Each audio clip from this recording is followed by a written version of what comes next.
కేంద్ర బడ్జెట్లో రాష్ట్రానికి ఎలాంటి కేటాయింపులు జరగలేదని ఐఐటి గిరిజన యూనివర్సిటీ ఊసేలేదని బీఆర్ఎస్ ఎమ్మెల్సీ పల్లా రాజేశ్వర్ రెడ్డి అన్నారు. విభజన హామీలైన కాజీపేట కోచ్ ఫ్యాక్టరీ, బయ్యారం ఉక్కు ఫ్యాక్టరీ ఏమయ్యాయని ప్రశ్నించారు.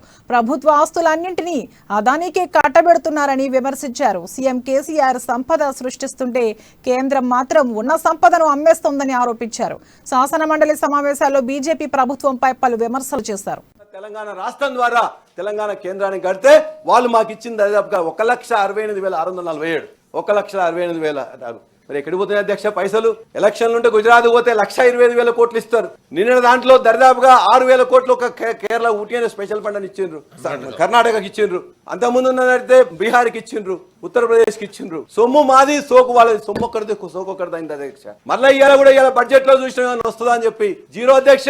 ఒక్క ఐఐటి లేదు, ఒక్క ఐఐఎం లేదు. మా బిల్లులో పెట్టిన మా వరంగల్ జిల్లాకి ఇస్తున్న గిరిజన యూనివర్సిటీకి డబ్బులు ఇచ్చిన అధ్యక్ష, భూమి ఇచ్చిన అధ్యక్ష, బిల్డింగ్స్ ఇచ్చినాం. అయినా గిరిజన యూనివర్సిటీ గురించి మాట్లాడారు. ఉక్కు పరిశ్రమ గురించి చెప్పి ఊసే ఎత్తారు. నా కాజీపేట కోచ్ ఫ్యాక్టరీకి నా దగ్గర ఉన్న మొత్తం కూడా భూమిని ప్రైవేట్ వ్యక్తులు ఉంటే కొని ఊడించిన అధ్యక్ష. దాన్ని తీసుకుపోయి అహ్మదాబాద్ లో ఇంకో చోట్ల పెట్టుకుంటారు. కాజీపేట కోచ్ ఫ్యాక్టరీ ఇయ్యారు, ఉక్కు కర్మాగారం ఇయ్యారు, గిరిజన యూనివర్సిటీ ఇయ్యారు, ఒక్క ఐఐటి ఇయ్యారు, ఒక్క మెడికల్ కాలేజ్ ఇయ్యారు. మా సొమ్ముదిని మాకు ఇవ్వకుండా ఎట్లా ఇయ్యారు అధ్యక్ష?